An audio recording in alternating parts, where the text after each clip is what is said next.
Escuché a mi nuera Verónica decir las palabras que cambiarían mi vida para siempre. Sí, ya corté el freno. Nos vemos en su funeral mañana. Estaba parada en el pasillo de mi propia casa, paralizada, con la mano todavía en la puerta que acababa de abrir silenciosamente. Había regresado temprano de mi cita médica, porque el doctor canceló a última hora. Verónica no me escuchó entrar. Estaba en la sala, de espaldas a mí, hablando por teléfono con esa voz fría y calculadora que nunca usaba frente a mi hijo Andrés. Relájate, amor. Va a aparecer un accidente perfecto. Una mujer de 60 años con frenos viejos. Nadie sospechará nada. Sentí que mis piernas se convertían en gelatina. El corazón me latía tan fuerte que pensé que lo escucharía. Pero no grité, no corrí, no hice ninguno de los movimientos desesperados que mi cuerpo me pedía hacer. En cambio, retrocedí en silencio. Salí por la misma puerta por la que había entrado y caminé hacia mi auto con pasos medidos, mecánicos, como si estuviera en trance. Mi mente funcionaba a velocidad sobrenatural. Verónica acababa de confesar que saboteó mi auto, que planeaba matarme y que esperaba que pareciera un accidente. Las piezas comenzaron a encajar con claridad aterradora. El comentario casual de esta mañana: «Suegra, ¿vas a usar tu auto hoy o el de Andrés?». La insistencia de ayer para que revisara esos frenos que suenan raro. La sugerencia de la semana pasada de que debería hacer un último viaje largo antes de que llegara el invierno. Todo había sido preparación. Todo había sido parte del plan. Subí a mi auto, el auto que supuestamente debía matarme mañana, y lo estacioné 2 cuadras más allá. Saqué mi teléfono celular y llamé a mi mecánico de confianza, Mario, quien me conocía desde hacía 20 años. «Mario, necesito que vengas ahora mismo. Emergencia. No preguntes, solo ven». Llegó en 15 minutos con su camioneta de servicio. Cuando le expliqué brevemente la situación, su rostro palideció. «Lidia, si esto es verdad, necesitas llamar a la policía inmediatamente». Negué con la cabeza. «Primero necesito evidencia que no puedan negar. Revisa los frenos, dime exactamente qué encuentras y grábalo todo en video. Pero antes de continuar, quiero hacerte una invitación muy especial. Suscríbete al canal y deja tu like. Eso me ayuda a saber que me apoyas y disfrutas mis historias. Y comenta aquí abajo desde qué ciudad estás viendo. Ahora, continuemos». Mario se metió debajo del auto con su cámara de inspección. 3 minutos después, salió con expresión sombría. «Lidia, alguien cortó la línea de frenos deliberadamente. Está hecho de manera que funcione normalmente por un rato, pero en cuanto pises el freno con fuerza, como en una bajada o emergencia, fallaría completamente. Esto es intento de homicidio». Me mostró el video. La línea de freno claramente cortada a la mitad con algo filoso, hecho para parecer un desgaste natural para un ojo no entrenado, pero obviamente intencional para un mecánico profesional. «Guarda ese video», le dije con voz que no reconocí como mía, fría, calculadora, como la voz de Verónica minutos atrás. «Ahora necesito una grúa. Necesito que lleves este auto a una dirección específica». Mario me miró confundido. «¿No deberíamos llevarlo a la policía?». Sonreí sin humor. «Vamos a llevarlo a la policía, pero primero vamos a hacer una entrega especial». Le di la dirección. La casa de Elena Ortiz, la madre de Verónica. Una mujer elegante, orgullosa, que siempre había presumido de su hija exitosa y brillante. Una mujer que me miraba con desdén cada vez que nos encontrábamos en eventos familiares, como si yo fuera inferior por haber trabajado toda mi vida como enfermera, mientras su hija era ejecutiva de marketing. Una mujer que necesitaba ver exactamente qué clase de monstruo había criado. La grúa llegó en media hora. Mientras enganchaban mi auto, llamé a un mensajero urgente y le dicté una nota a mano. «Estimada Elena, este es un regalo de su hija Verónica. Los frenos han sido cortados deliberadamente para asesinarme. Pensé que debería saber qué clase de persona es su niña perfecta antes de que la policía se la lleve. Atentamente, Lidia Morales». PD. El video de la evidencia ya está con las autoridades. Le di instrucciones específicas al conductor de la grúa. «Deja el auto en la entrada, toca el timbre, entrega esta nota y graba la reacción de quien abra la puerta». El hombre, un tipo de unos 50 años con rostro curtido, me miró con una mezcla de curiosidad y respeto. «Señora, no sé qué está pasando aquí, pero quien le hizo esto a usted escogió a la persona equivocada para atacar. Tenía razón. Verónica había subestimado completamente a la vieja suegra tonta que pensaba que podía asesinar sin consecuencias. Mientras la grúa se alejaba con mi auto, saqué mi teléfono otra vez. Esta vez llamé a la estación de policía. «Necesito reportar un intento de asesinato», dije con voz firme. «Tengo evidencia grabada, testimonio de un mecánico certificado y la confesión de la perpetradora en audio». Porque durante esa conversación telefónica que Verónica tuvo, pensando que estaba sola, yo había tenido la presencia de mente de grabar todo desde mi teléfono antes de salir de la casa. 2 horas. Le di a Verónica 2 horas de libertad antes de que su mundo explotara. 2 horas para que disfrutara su última tarde como mujer libre. 2 horas para que su madre recibiera el auto saboteado y entendiera la verdad. Y luego, la justicia caería sobre ella como un martillo. Para entender cómo llegué a este punto, parada en una esquina, esperando que la policía arrestara a la mujer que intentó matarme, necesito regresar 5 años atrás, al día en que Andrés, mi único hijo, llegó a casa con esa sonrisa nerviosa que siempre tuvo cuando estaba a punto de darme noticias importantes. «Mamá, conocí a alguien especial. Se llama Verónica, y creo que es la indicada».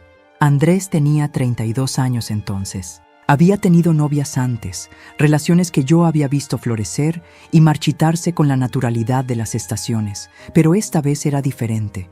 Lo veía en sus ojos, esa mezcla de emoción y vulnerabilidad que tienen los hombres cuando se enamoran de verdad por primera vez. Mi hijo era arquitecto, exitoso, con su propio estudio, apuesto, inteligente, bondadoso.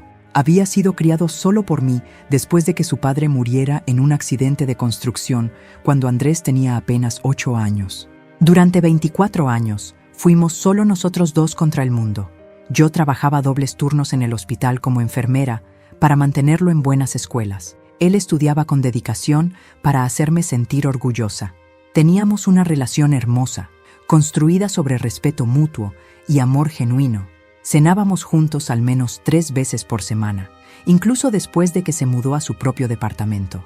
Hablábamos de todo, o eso creía. Verónica apareció en su vida de forma repentina. Según Andrés, se conocieron en una conferencia de diseño empresarial. Ella trabajaba en marketing para una firma grande. 30 años, ambiciosa, hermosa de esa manera pulida y artificial que viene de horas en salones de belleza caros. Cuando la conocí por primera vez en una cena, mi instinto visceral fue de rechazo. Había algo en sus ojos, algo calculador, detrás de la sonrisa perfecta y los modales impecables. «Señora Lidia, Andrés me ha contado tanto sobre usted», dijo con voz dulce como miel envenenada. «Debe ser tan orgullosa de haber criado a un hombre tan maravilloso, usted sola». Las palabras eran correctas, pero el tono tenía un filo. Como si estar orgullosa de mi hijo fuera algo patético, como si haberlo criado sola fuera una vergüenza en lugar de un logro. Intenté darle el beneficio de la duda. Tal vez estaba siendo la típica madre sobreprotectora que no cree que nadie sea suficientemente bueno para su hijo. Tal vez mis instintos estaban nublados por el miedo de perderlo. Así que sonreí y dije las cosas apropiadas y observé cómo mi hijo la miraba con adoración completa. Los siguientes 3 meses fueron un torbellino. Verónica se movió rápido, demasiado rápido. De repente, Andrés estaba cancelando nuestras cenas. «Verónica planeó algo especial, mamá. ¿Podemos reagendar?» Las llamadas telefónicas diarias se espaciaron. «Estoy ocupado, mamá. Te llamo después». Los domingos que solíamos pasar juntos desaparecieron. Verónica y yo tenemos planes. Y entonces, 4 meses después de conocerla, Andrés llegó con un anillo de compromiso. «Mamá, le propuse matrimonio a Verónica. Dijo que sí. Vamos a casarnos en 2 meses». 2 meses. Apenas la conocía y ya estaban planeando una boda. Intenté razonar con él. «Hijo, ¿no crees que es muy pronto?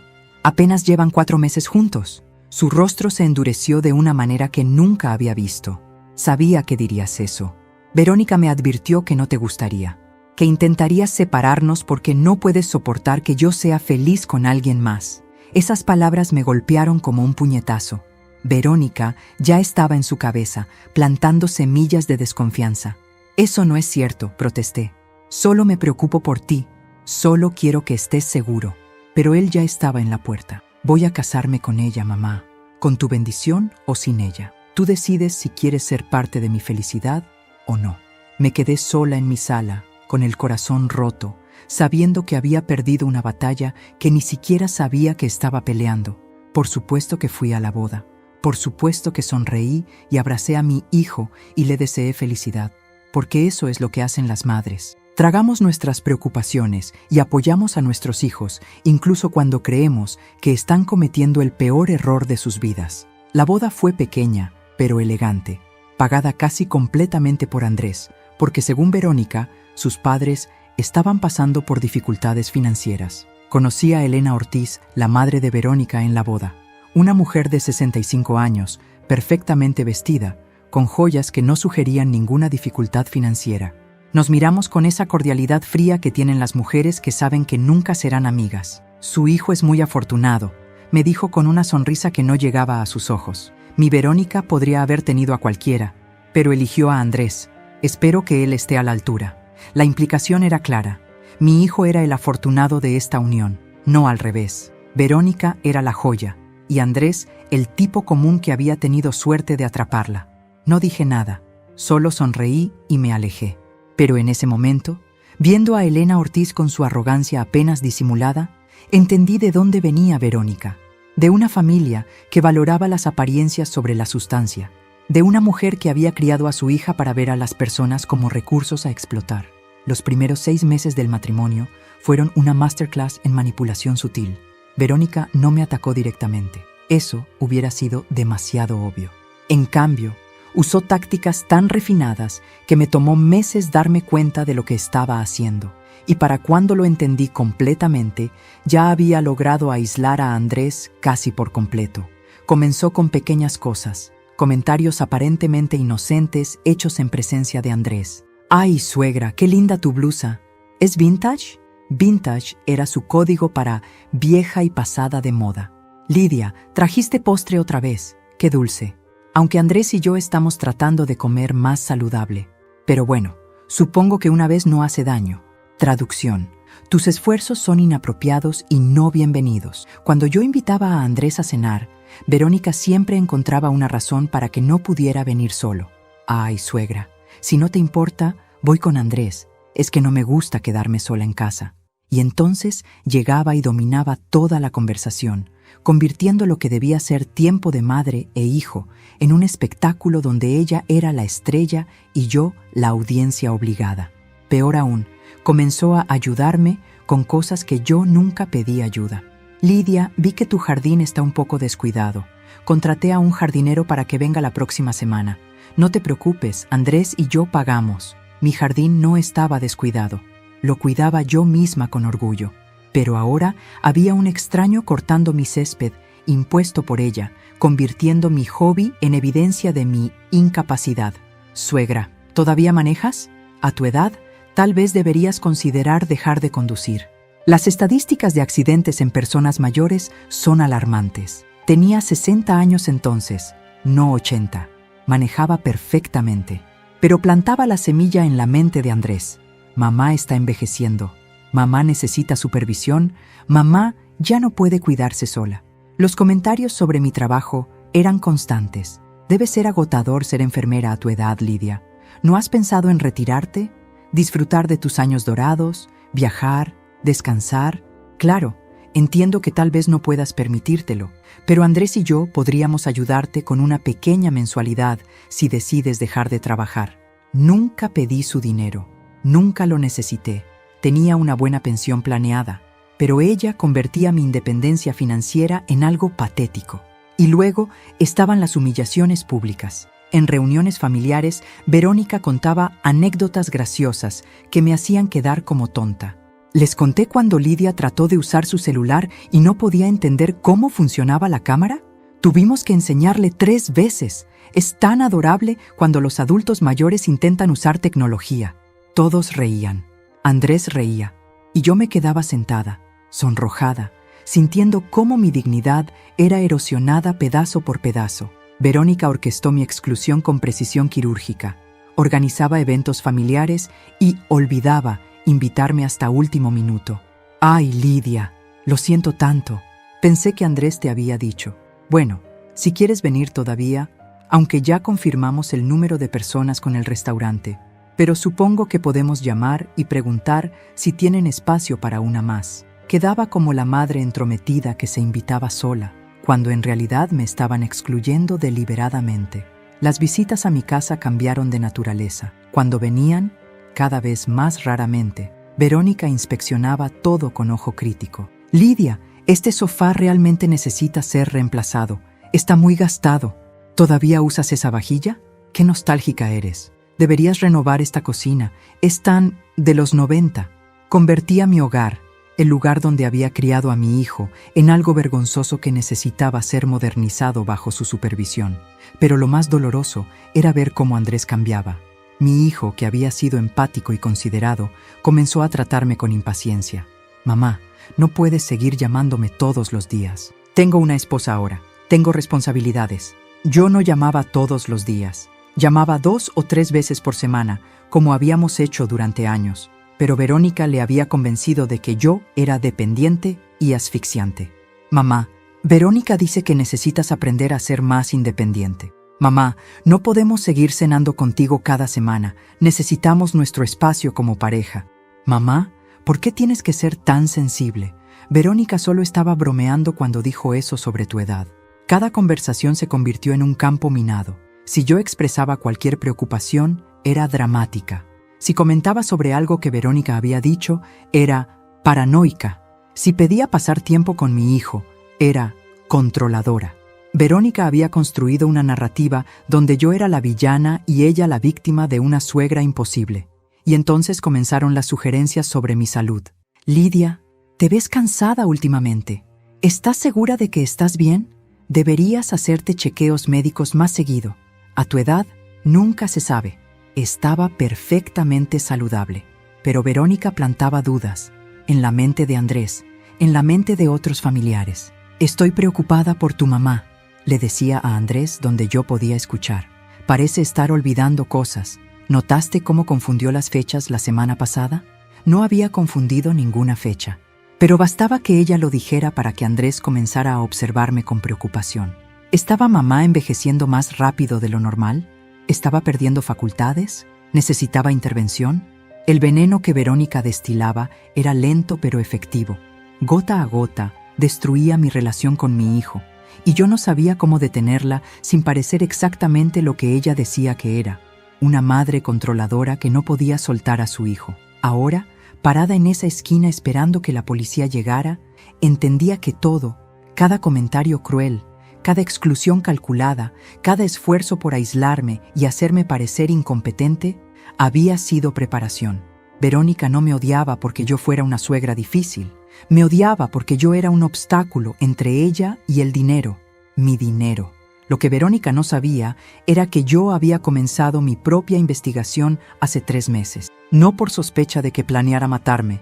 Jamás hubiera imaginado algo tan extremo, sino porque noté señales financieras extrañas. Andrés, que siempre había sido prudente con el dinero, de repente estaba pidiendo préstamos. «Mamá, ¿podrías prestarme 20,000 pesos? Es temporal. Te los devuelvo el mes que viene». Nunca me los devolvió. Y luego estaba la casa. Andrés y Verónica habían comprado una casa hermosa hace 2 años, mucho más cara de lo que mi hijo podía permitirse, según mis cálculos. Verónica consiguió un ascenso, me explicó cuando pregunté cómo podían pagar la hipoteca, pero algo no cuadraba, así que hice lo que cualquier madre preocupada haría. Contraté discretamente a un contador para revisar la situación financiera de mi hijo. Lo que descubrió fue devastador. Verónica no solo no había recibido un ascenso, sino que había sido despedida de su trabajo hace 8 meses por irregularidades en gastos corporativos. Básicamente, había estado usando la tarjeta de la empresa para compras personales. Nunca le dijo a Andrés. Seguía yendo al trabajo cada día, cuando en realidad estaba en cafés o centros comerciales, manteniendo la fachada.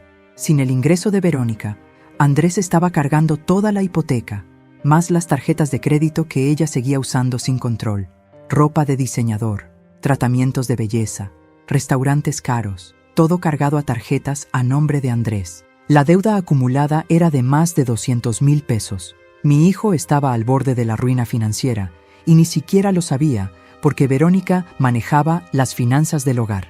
Pero eso no explicaba por qué querría matarme. Hasta que el contador descubrió algo más. Hace un año, Verónica había sugerido casualmente a Andrés que le preguntara a su mamá sobre sus pólizas de seguro.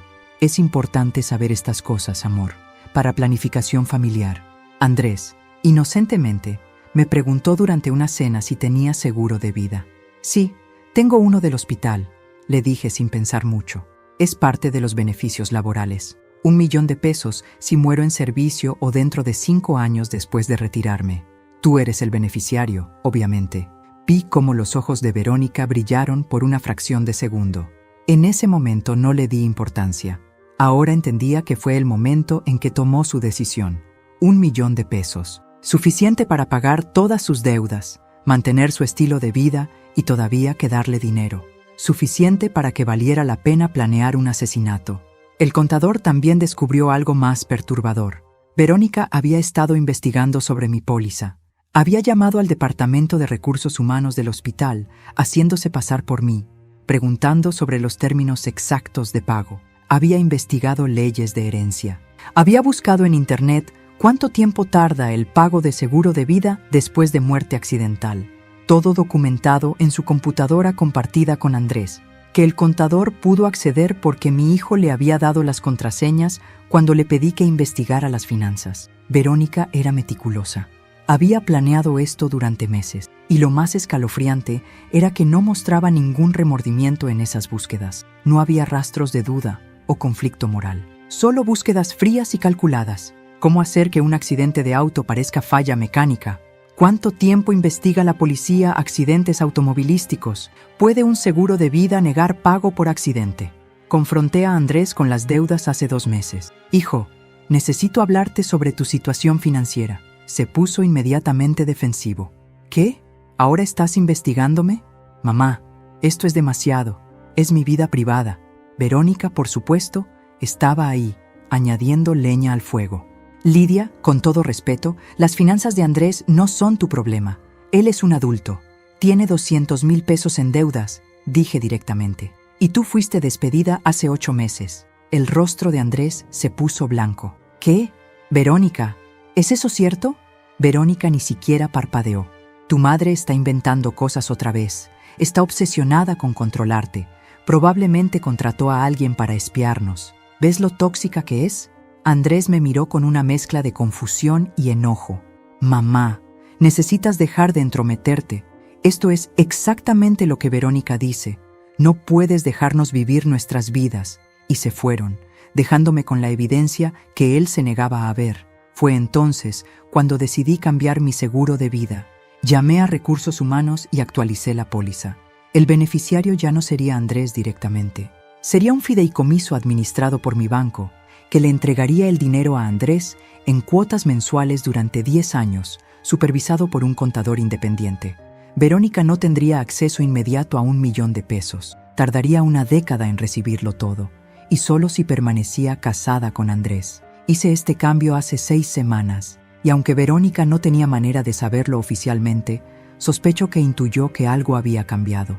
Sus ataques hacia mí se intensificaron. Sus comentarios sobre mis frenos ruidosos y mi auto viejo comenzaron exactamente después de que hice el cambio, como si el reloj estuviera corriendo. Y tenía razón, el reloj estaba corriendo, pero no de la manera que ella pensaba. Mi teléfono vibró. Era un mensaje del conductor de la grúa. Misión cumplida. La madre abrió la puerta. Se puso blanca cuando leyó la nota. Tengo todo en video. Está gritando por teléfono ahora mismo, probablemente llamando a su hija. Sonreí sin humor. Perfecto. Quería que Elena Ortiz supiera exactamente qué clase de monstruo había criado antes de que las autoridades se la llevaran. Pero mi trabajo no había terminado. Durante las últimas 2 horas había estado ejecutando un plan con la precisión de un cirujano. Primero, envié las grabaciones de audio de la confesión de Verónica a mi propia nube, a mi abogado y a 3 amigos de confianza. Si algo me pasaba accidentalmente antes de que la policía actuara, había múltiples copias de la evidencia que saldrían a la luz. Segundo, Mario, mi mecánico, No solo había grabado el video de los frenos saboteados, sino que había tomado muestras fotográficas desde múltiples ángulos, documentando el corte deliberado con marcas de medición y timestamps. Esto es evidencia forense de calidad judicial, me dijo mientras me enviaba todo por correo electrónico. Ningún abogado defensor podrá argumentar que fue desgaste natural. Tercero, y esto era crucial, pedí a Mario que verificara algo más. ¿Cuándo exactamente habían sido cortados los frenos? Usando herramientas de análisis de oxidación y exposición, determinó que el daño había sido hecho en las últimas 24 a 36 horas. Eso coincidía perfectamente con ayer, cuando Verónica había insistido en que le prestara mi auto para recoger un paquete grande que no cabía en el suyo. Había tenido mi auto durante 3 horas, más que suficiente tiempo. Cuarto, revisé las cámaras de seguridad de mi vecindario. Vivía en una zona residencial donde varias casas tenían cámaras. Mi vecino de al lado, don Julio, un jubilado amigable, tenía una cámara que apuntaba directamente a mi entrada. Le expliqué la situación. Cuando revisamos la grabación de ayer, ahí estaba, Verónica llegando con mi auto, estacionándolo. Y luego, esto fue lo más incriminatorio, metiéndose debajo del auto con una bolsa de herramientas durante 20 minutos. Todo grabado en video de alta definición con fecha y hora. «Dios mío, Lidia», dijo don Julio con horror. «Esta mujer realmente intentó matarte. Me copió el video en una memoria USB. Más evidencia irrefutable». Quinto, hice algo que me sorprendió a mí misma. Llamé a Elena Ortiz directamente. Contestó al tercer timbre, su voz temblando. «Lidia, acabo de recibir tu auto. Esto no puede ser real. Verónica no haría algo así. Debe ser un error». Su negación era predecible. «Elena», dije con voz calmada y fría, «tengo la confesión grabada de tu hija planeando mi asesinato. Tengo video de ella saboteando mi auto. Tengo evidencia forense del daño deliberado. Y en menos de 1 hora, la policía va a arrestarla. Te llamé como cortesía profesional, madre a madre, para que sepas que tu hija es una asesina. Puedes usar esta hora para preparar a un abogado o puedes seguir negando. Tu elección». Hubo un silencio largo. Luego, la voz de Elena, quebrada. «¿Por qué? ¿Por qué haría algo así?» «Dinero», respondí simplemente. «Mi seguro de vida. 1 millón de pesos. Está en deudas masivas. Fue despedida de su trabajo y vio mi muerte como la solución a sus problemas financieros». Escuché un sollozo del otro lado. La arrogante Elena Ortiz lloraba. Antes de continuar, dime aquí en los comentarios qué te está pareciendo esta historia hasta ahora y qué harías tú en el lugar de ellos. No salgas del video, porque lo que viene a continuación te va a poner la piel de gallina. Sexto, y finalmente, coordiné con la policía. El detective Ramírez, un hombre serio de unos 50 años, había estado revisando toda mi evidencia durante la última hora. «Señora Morales, esto es uno de los casos más documentados de intento de homicidio que he visto. Su nuera no tiene escapatoria. Vamos a arrestarla dentro de 30 minutos. ¿Dónde está ella ahora?» «En mi casa», respondí, esperando que yo regrese de mi cita médica para usar mi auto saboteado y morir en un accidente. El detective silbó bajo. «¿Está dispuesta a confrontarla con nosotros presentes? Sería útil ver su reacción cuando descubra que usted sabe todo». Pensé en ello. Parte de mí quería verlo. Quería ver la cara de Verónica cuando se diera cuenta de que la vieja tonta la había superado. «Sí», dije finalmente, «quiero estar ahí cuando la arresten». Media hora después, 3 patrullas se estacionaron discretamente a 2 cuadras de mi casa. Yo llegué en mi taxi. Había dejado mi auto saboteado en casa de Elena como evidencia y advertencia, y entré por la puerta principal como si nada. Verónica estaba en la sala, viendo televisión, con una copa de vino en la mano. Parecía relajada, confiada, probablemente visualizando su futuro con 1 millón de pesos. «Hola, suegra», dijo con esa sonrisa falsa. «¿Cómo estuvo el doctor?» Me senté en el sillón frente a ella. «El doctor canceló, así que regresé temprano». «Qué suerte, ¿no?» Vi un destello de algo en sus ojos. ¿Preocupación? ¿Sospecha? «Qué pena», dijo cuidadosamente. «Bueno, al menos tienes la tarde libre». «Verónica», dije con voz tranquila, «necesito preguntarte algo. ¿Cuándo exactamente cortaste los frenos de mi auto?» El silencio que siguió fue absoluto. Su rostro perdió todo el color. La copa de vino cayó de su mano derramándose sobre la alfombra. Yo no sé de qué hablas. Toqué el timbre, la señal. Los 3 detectives entraron por la puerta que había dejado sin seguro. Verónica Ortiz, dijo el detective Ramírez, está bajo arresto por intento de homicidio premeditado. Y entonces vi algo que nunca olvidaré. El momento exacto en que Verónica se dio cuenta de que había perdido. La transformación en el rostro de Verónica fue instantánea y aterradora. De la mujer sofisticada y controlada que había conocido durante 5 años, emergió algo primitivo y desesperado. «¡Esto es ridículo!», gritó, levantándose de un salto. «No tienen pruebas de nada. Esta vieja loca está inventando cosas porque me odia». El detective Ramírez no se inmutó.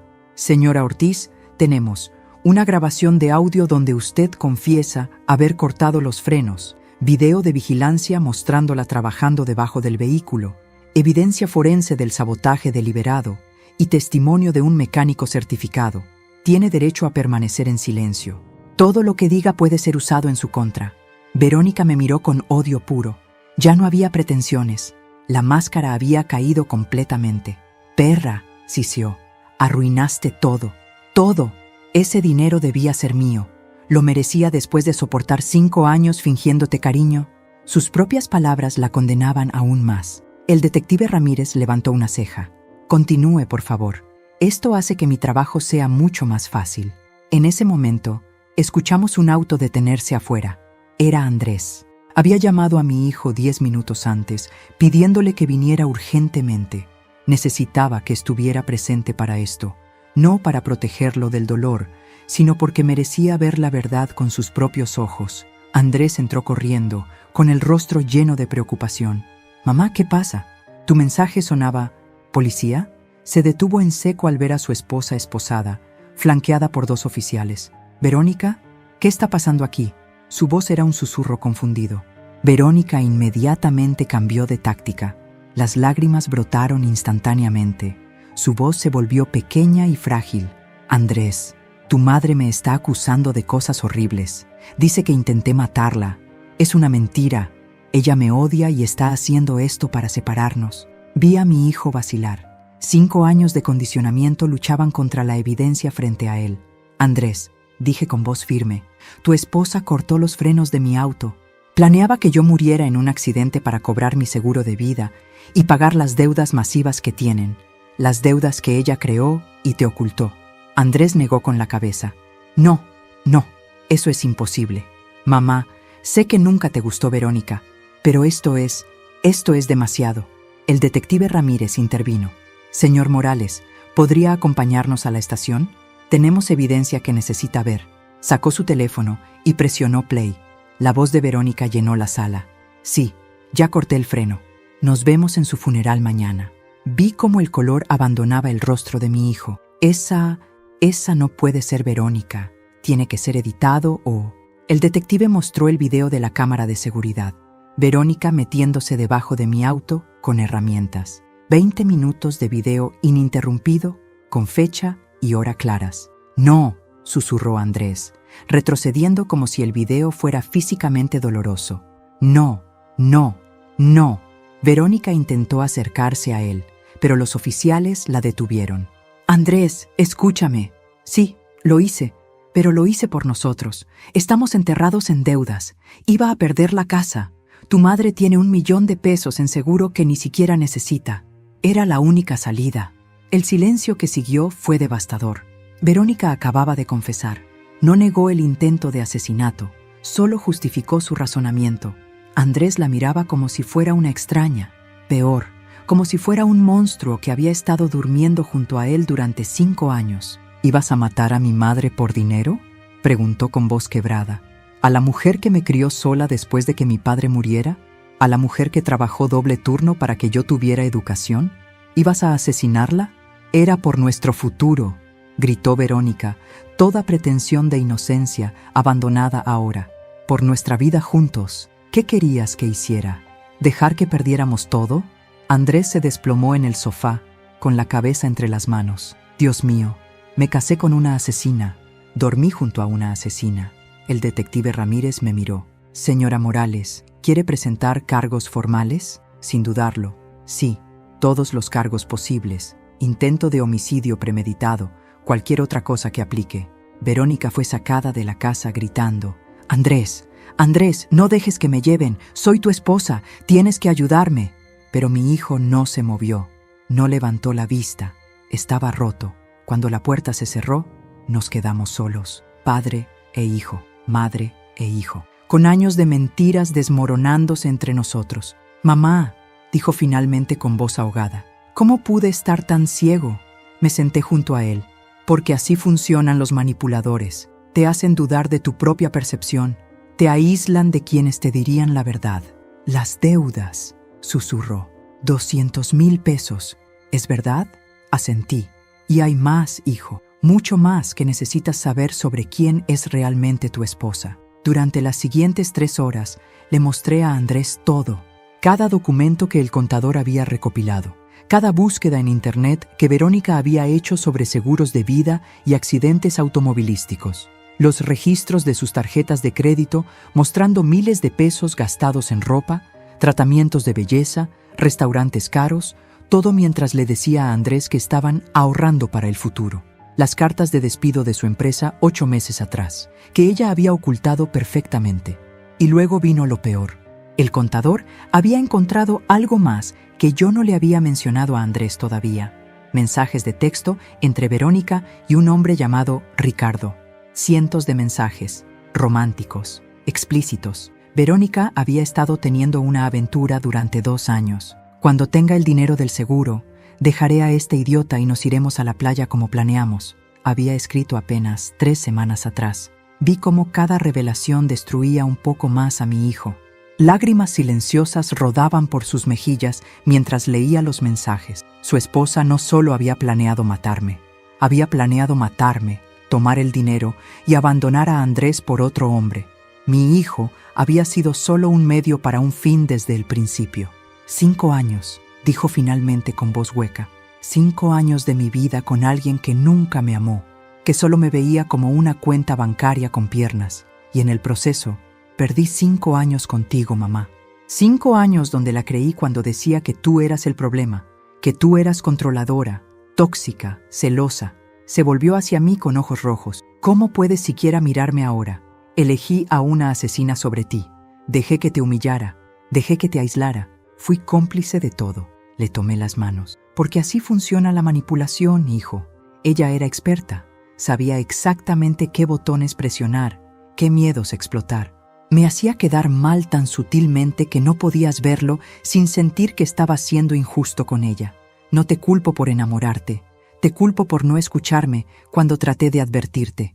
Pero entiendo por qué no lo hiciste. Intentaste decirme, sollozó, antes de la boda, después de la boda, durante estos 5 años, y yo siempre la defendí a ella. Hubo una larga pausa. ¿Por qué no me mostraste esta evidencia antes? Las deudas, el despido, todo. ¿Por qué esperaste hasta que intentó matarte? Respiré profundo. Porque te mostré evidencia antes. ¿Recuerdas?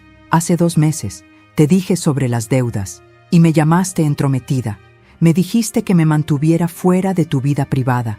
Verónica te convenció de que yo estaba inventando cosas, así que supe que más evidencia no serviría de nada. Necesitabas verlo con tus propios ojos. Necesitabas que ella misma se desenmascarara. Andrés se cubrió el rostro.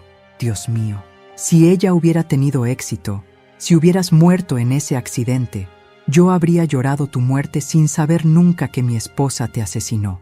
Habría cobrado el seguro pensando que era un golpe de suerte trágico, y ella habría tomado ese dinero, me habría dejado, y yo nunca habría sabido la verdad. La magnitud de lo que casi sucede lo golpeó como una ola. Casi pierdo a mi madre y mi alma en el mismo día. Los siguientes días fueron un torbellino legal. Verónica fue formalmente acusada de intento de homicidio premeditado. Su abogado, pagado por una Elena Ortiz devastada, intentó argumentar que las grabaciones eran inadmisibles, que la evidencia estaba contaminada, que todo era una conspiración de una suegra vengativa. Pero el fiscal tenía demasiado. El video de seguridad era irrefutable. La confesión grabada era clara. Los frenos saboteados eran evidencia forense perfecta. Y luego estaba la confesión adicional que Verónica había hecho frente a los policías en mi sala. La audiencia preliminar fue 3 semanas después del arresto. Asistí junto con Andrés. Verónica entró esposada, vestida con el uniforme naranja de la prisión, luciendo demacrada y furiosa. Cuando me vio, su rostro se retorció en odio puro.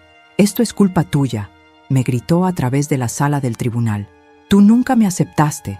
Tú envenenaste a Andrés contra mí desde el principio». El juez golpeó su martillo. «Orden, señora Ortiz. Un estallido más y será retirada». El fiscal presentó la evidencia metódicamente. Cada grabación, cada video, cada documento. Verónica ya no intentaba negar lo que había hecho. Su defensa había cambiado a una estrategia de disminución de capacidad mental, alegando que estaba bajo estrés extremo por las deudas y no estaba pensando racionalmente. Pero los mensajes con Ricardo destruyeron esa defensa. Los planes detallados, las búsquedas calculadas, todo mostraba premeditación clara durante meses. Al final de la audiencia, el juez negó la fianza. La acusada representa un peligro claro para la sociedad y específicamente para la víctima. Permanecerá detenida hasta el juicio. Verónica gritó, pero fue sacada por guardias. Esa noche, después de la audiencia, Andrés y yo nos sentamos en mi cocina con tazas de té que se enfriaban sin tocar. El silencio entre nosotros era denso, cargado de años de palabras no dichas, advertencias ignoradas y dolor mutuo. Finalmente, mi hijo habló con voz quebrada. «Mamá, necesito entender algo. Durante estos 5 años, ¿cuántas veces viste señales? ¿Cuántas veces supiste que algo estaba mal y no dijiste nada?» La pregunta me golpeó como un puñetazo porque sabía la respuesta. Demasiadas. Muchas veces, admití con honestidad brutal. Desde el principio, desde el primer día que la conocí. Andrés me miró con incredulidad mezclada con dolor. «Entonces, ¿por qué? ¿Por qué no me sacudiste y me gritaste la verdad? ¿Por qué dejaste que me casara con ella si sabías que era un error?» Respiré profundo, sabiendo que esta conversación era necesaria pero dolorosa. «Porque tenía miedo, hijo. Miedo de perderte. Miedo de ser exactamente lo que ella decía que era. La suegra controladora que no podía soltar a su hijo. Las pocas veces que intenté decirte algo, tú te pusiste a la defensiva. Me acusaste de ser celosa, de no querer que fueras feliz. Y cada vez que eso pasaba, Verónica ganaba más poder sobre ti. Así que aprendí a callar. Tragué mis preocupaciones y esperé que tal vez yo estuviera equivocada, que tal vez mis instintos estaban nublados por ser tu madre. Pero no estabas equivocada», dijo Andrés con voz temblorosa. «Tenías razón sobre todo, y mi vida casi te cuesta la tuya». Asentí lentamente. «Ese es el precio del silencio, hijo. Durante 5 años, callé cuando debí gritar, sonreí cuando debí confrontar, acepté humillaciones cuando debí establecer límites claros, y lo hice porque amaba tanto la idea de mantener la paz, de preservar nuestra relación, que estuve dispuesta a sacrificar mi dignidad, mi bienestar y finalmente, casi mi vida». Me levanté y caminé hacia la ventana, mirando el jardín que Verónica había criticado tantas veces como descuidado. «Pero también necesito que entiendas algo, Andrés. Tú también elegiste el silencio. Viste cómo me trataba. Escuchaste sus comentarios pasivo-agresivos. Estuviste presente cuando me humillaba en público. Y no dijiste nada, porque era más fácil mantener la paz con tu esposa que defender a tu madre». Vi el dolor en su rostro mientras mis palabras hacían impacto. «Tienes razón», susurró. «Cada vez que ella hacía un comentario cruel sobre tu edad, sobre tu casa, sobre tu ropa, yo lo escuchaba, y una voz en mi cabeza me decía, esto no está bien». Pero otra voz, la voz que Verónica había cultivado, decía, «No seas tan sensible, solo está bromeando, no seas un niño de mamá». Y elegí escuchar la segunda voz. «¿Sabes cuál fue el momento que más me dolió?», le pregunté, volviéndome hacia él. «Fue en tu cumpleaños hace 2 años. Verónica organizó una cena familiar en un restaurante caro. Me senté al final de la mesa, lo más lejos posible de ti. Durante toda la cena, ella te alimentaba, te tocaba, te susurraba cosas al oído. Y tú reías y parecías tan feliz. Yo estaba a 3 metros de distancia, completamente invisible. En un momento, intenté hacer contacto visual contigo. Levanté mi copa para brindar por ti desde lejos, y tú ni siquiera me viste. Estabas tan absorto en ella que tu madre podría haber desaparecido de esa mesa y no lo habrías notado». Andrés sollozó abiertamente ahora. «Me acuerdo de esa noche. Verónica me dijo después que habías parecido incómoda y fuera de lugar, que tal vez no deberíamos invitarte a eventos sociales porque te ponías ansiosa en público. Y yo le creí. Dios, mamá, yo le creí. Se levantó y caminó hacia mí. ¿Cómo arreglamos esto? ¿Cómo arreglo lo que rompí? No sé si podemos arreglarlo completamente, dije con honestidad. El daño es profundo, la confianza está fracturada, pero podemos empezar con la verdad. Verdad sobre lo que pasó, verdad sobre cómo ambos contribuimos a esta situación, y verdad sobre lo que necesitamos hacer diferente en el futuro. Me senté de nuevo en la mesa y le indiqué que hiciera lo mismo. Andrés, necesito que entiendas algo fundamental. Yo fallé como madre en aspectos importantes. Te amé tanto que te hice frágil. Te protegí tanto que no te enseñé a detectar manipulación. Te di tanto que no aprendiste a valorar los sacrificios. No digas eso, protestó. Fuiste una madre increíble. Me diste todo. Exactamente, dije con firmeza. Te di todo.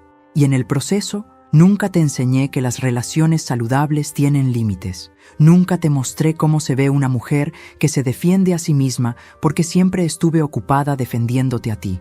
Cuando tu padre murió, me convertí en todo para ti, madre y padre, protectora y proveedora.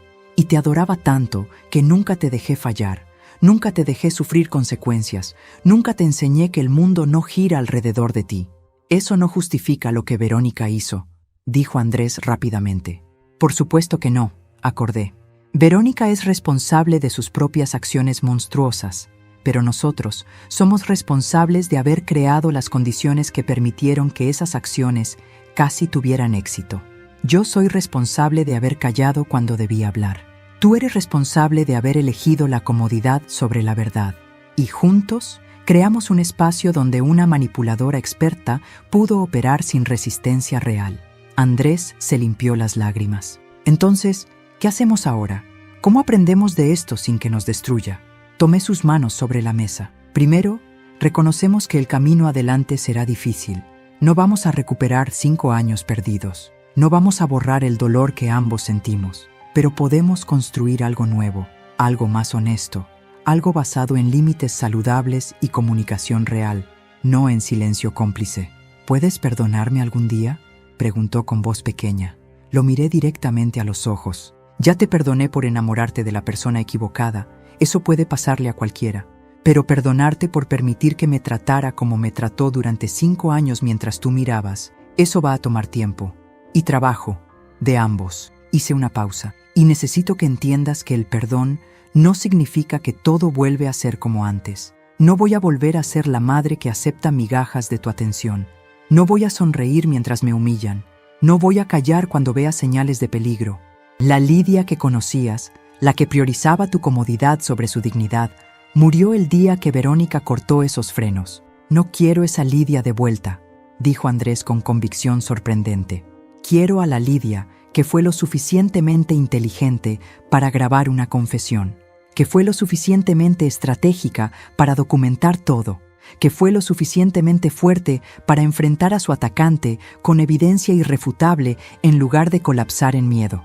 Esa Lidia es mi héroe, y me avergüenza que tuviste que convertirte en ella para sobrevivir a lo que mi matrimonio te hizo. Sus palabras me sorprendieron. Había esperado defensividad, negación, tal vez incluso resentimiento. En cambio, vi en mi hijo algo que no había visto en años: madurez genuina, crecimiento doloroso, pero real. Voy a terapia, anunció de repente. Empiezo la semana que viene. Necesito entender cómo pude estar tan ciego. ¿Cómo pude permitir que alguien destruyera la relación más importante de mi vida? Necesito aprender a reconocer manipulación. Y necesito procesar el hecho de que la mujer con la que dormí durante 5 años planeaba matar a mi madre. Eso es bueno, dije con aprobación. Y cuando estés listo, tal vez podamos hacer terapia juntos, terapia familiar, para aprender a comunicarnos sin miedo, para establecer expectativas claras, para construir una relación adulta entre madre e hijo, no la relación codependiente que teníamos antes. Andrés asintió vigorosamente. Sí, quiero eso. Necesito eso, porque mamá, no quiero perderte otra vez. Ya perdí 5 años. No quiero perder los próximos 20 por no haber aprendido de esto. Nos quedamos en silencio durante varios minutos. Luego Andrés preguntó algo que había estado evitando. ¿Qué va a pasar con Verónica? Legalmente, quiero decir. Respiré profundo. El fiscal dice que con toda la evidencia está buscando el máximo, 15 años por intento de homicidio premeditado. Tal vez más si pueden probar la conspiración con Ricardo. Su abogado intentará negociar, pero yo he dejado claro que no aceptaré ningún acuerdo que le dé menos de 10 años. ¿Y el divorcio?, preguntó con voz temblorosa. Tienes fundamentos más que suficientes. Adulterio, intento de asesinato de un familiar, fraude financiero. Un juez te lo concederá sin problema. Andrés cerró los ojos. Es tan surreal. Hace 3 semanas estaba casado, planeando mi futuro, pensando que mi vida estaba bien. Ahora mi esposa está en prisión por intentar matar a mi madre. Descubro que tiene un amante, que me mintió sobre todo durante años, y yo estoy aquí tratando de reconstruir pedazos de una vida que resulta que siempre fue una mentira. No todo fue mentira, le dije suavemente. El amor que sientes por mí es real. El amor que yo siento por ti es real. Esas cenas que compartimos, esas conversaciones, esos recuerdos de antes de Verónica, esos son reales. Ella no puede quitarnos eso. Lo que fue mentira fue solo ella, su amor por ti, su respeto, sus intenciones. Pero tú eres real, yo soy real, y podemos reconstruir desde ahí. La conversación se extendió hasta las 3 de la madrugada. Hablamos de todo, de señales específicas que ambos ignoramos, de momentos en que debimos haber actuado diferente, de miedos que nos paralizaron. Y por primera vez en 5 años sentí que estaba hablando con mi hijo real, no con la versión editada que Verónica había permitido que yo viera, sino con Andrés, mi hijo, roto, pero finalmente honesto. Cuando se fue esa noche, lo abracé. Te amo, le dije. Siempre te amaré, incluso cuando me hayas lastimado, incluso cuando haya estado furiosa contigo, incluso cuando casi me cuesta la vida. Eres mi hijo, pero el amor no es suficiente. Necesitamos respeto mutuo, comunicación honesta y límites claros. ¿Entiendes? Él asintió contra mi hombro. Entiendo, y voy a pasar el resto de mi vida demostrándote que puedo ser el hijo que mereces. Mientras lo veía alejarse en su auto, sentí una mezcla extraña de tristeza y esperanza. Habíamos perdido mucho, pero tal vez, solo tal vez, podíamos recuperar algo más fuerte, algo más honesto, algo que valiera la pena salvar. Querido amigo, querida amiga, gracias por acompañarme hasta aquí en esta historia. Sé que fue intensa, dolorosa, pero también una historia sobre valentía, supervivencia y la importancia de romper el silencio. Si esta historia te tocó el corazón, si te hizo reflexionar sobre las relaciones tóxicas, la manipulación y la importancia de escuchar nuestros instintos, te pido que presiones el botón de suscripción. Tu apoyo me permite seguir compartiendo historias que nos enseñan sobre la vida. Déjame un me gusta si Lidia te inspiró con su coraje para enfrentar el peligro con inteligencia en lugar de con miedo. Y por favor, cuéntame en los comentarios, ¿qué te pareció esta historia? ¿Crees que Lidia hizo lo correcto? ¿Alguna vez has ignorado señales de alarma en una relación? ¿Y desde qué ciudad del mundo me estás escuchando? Cada comentario es importante para mí. Somos una comunidad que aprende y crece junta. Recuerda, esta es una historia completamente ficticia, creada exclusivamente para entretenimiento y reflexión. Los personajes y situaciones son producto de la imaginación, diseñados para hacernos pensar sobre límites, familia y supervivencia. Gracias por estar aquí. Nos vemos en la próxima historia.